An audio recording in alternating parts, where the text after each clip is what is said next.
حضرات محترم، تمام مقرب مہینے وچوں بڑی عظمت رفعت دا حامل نے بابرکت مہینہ ربیع الاول دا جڑا جاری و ساری یہ بڑی تیزی کے نال گزر رہا ہے اور یہ بڑیاں شانہ اور برکتہ والا مہینہ ہے اور رمضان المبارک دا مہینہ بھی بڑیا عظمتہ اور شانہ والا اور برکتہ والا مہینہ ہے اور ماہ رمضان ایک نسبت کیوں حاصل ہے کہ مفسرین محققین فرماتے ہیں کہ اس ماہ رمضان المبارک کے اندر اللہ تعالیٰ نے اپنا قرآن نازل فرمایا، اس لئے وہ مہینہ بڑیاں عظمتات رفعت والا ہے۔ علماء فرماتے ہیں جس مہینے دے اندر قرآن اترے تھے وہ مہینہ بڑیاں شانہ تے عظمت والا اللہ بنا دیتا ہے کہ جس مہینے دے اندر صاحب قرآن دنیا دے آئی، کیونکہ اس بابرکت مہینے نوں اور اس بابرکت مہینے دی 12 تاریخ کو میرے اور آپ دے کریم آقا علیہ السلام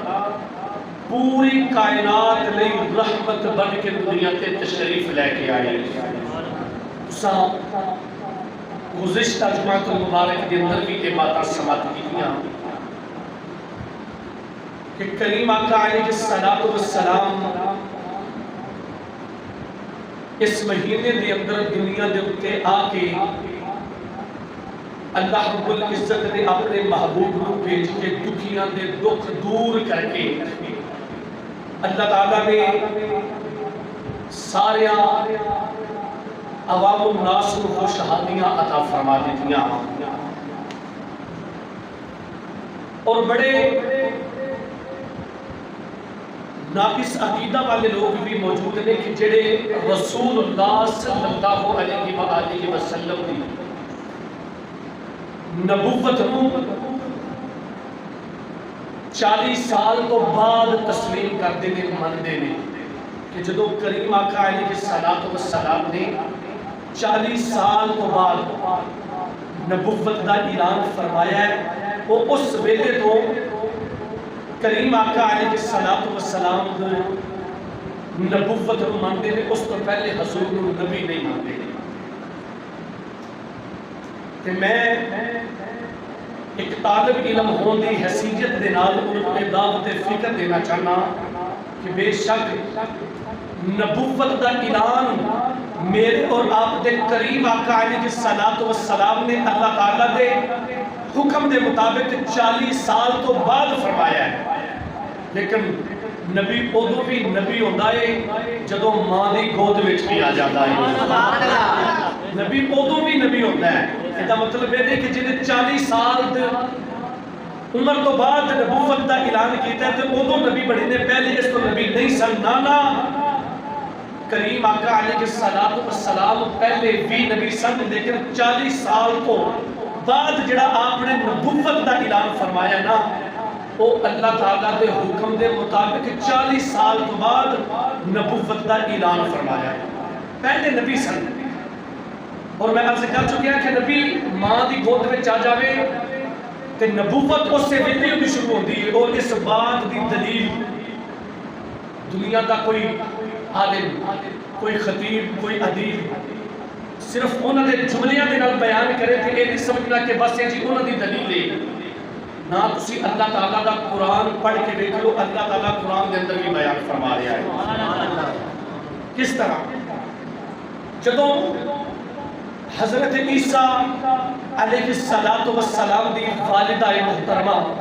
والدہ ماجدہ حضرت مریم سلام اللہ علیہا، جدو اللہ تعالیٰ نے بغیر باپ کو حضرت عیسیٰ علیہ السلام ماں دے بطن میں جو پیدا فرمایا، اس ویلے کے لوگ بھی الٹ باتاں کرنا شروع ہو گئے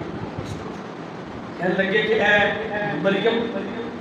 تیرا باپ بھی ایسا نہیں سی، تیری ماں بھی ایسی نہیں سی، تیرا کسی نال نکاح بھی نہیں ہویا، تے اے پتر جنوں تو جنم دیتا ہے، پیدا کیتا ہے، یعنی انہاں بڑیاں عجیب و غریب تنقیداں تے گلاں کرنیاں شروع کیتیاں، تے اللہ تعالیٰ نے فرمایا کہ اے میری بندی مریم جی رب العالمین فرمایا تو نہیں بولنا، تو لب نہیں کھولنا، تو خاموش رہنا، تیریاں باتاں دا جواب میں رب ذوالجلال خود عطا فرماواں گا۔ پتہ چلیا جڑے اپنے معاملات کو اللہ دے سپرد کر دیں، اللہ تعالیٰ پھر انہوں نے کمی کوئی نہیں آن دیتا، اللہ انہوں نے دولت نہیں دیتا، پھر اللہ وحدہ لا شریک خود اپنے پیاریاں دے خلاف باتاں کرنے والیاں نو دشمناں نو اللہ تعالیٰ خود قدرت دے جواب دے کے قیامت تک اللہ انہوں نے خاموش کروا دیتا ہے۔ جدو انہوں نے سوال کیتا المختصر اللہ تعالیٰ دے حکم دے مطابق حضرت عیسیٰ علیہ السلام بچپن دی عمر ہے، اور انہاں ایام دے اندر جس وقت حضرت عیسیٰ علیہ السلام دی ذات دے اوپر انہوں نے تبرہ کرنا، تانے بازی کرنا اور اونچیاں نیچیاں گلاں کرنیاں شروع کیتیاں، تے پھر حضرت عیسیٰ علیہ السلام کو اللہ نے حکم دیتا کہ اے عیسیٰ اپنی ماں دی پاکی دی گواہی تو خود پگوڑے وچ لیٹ کے انہاں لوگوں کو عطا فرما دے۔ تے پھر اللہ کا قرآن گواہ حضرت عیسیٰ علیہ السلام نے جڑے جملے اس وقت ماں دی پاکی وچ بیان فرمائی، اللہ کو وہ جملے اتنے پسند آئے، اللہ نے انہاں جملیاں کو بھی قرآن دے جملے بنا کے قیامت تک جاری و ساری فرما دیتا۔ پڑھیے جی اللہ کا قرآن محبت نال بولو سبحان اللہ۔ او یار سنو جڑے ویلے جناب عیسیٰ علیہ السلام اللہ نے حکم دیتا کہ عیسیٰ تسی انہاں دی باتاں دا جواب دو، حضرت عیسیٰ علیہ السلام فرمان لگے قال انی عبد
جناب عیسیٰ علیہ السلام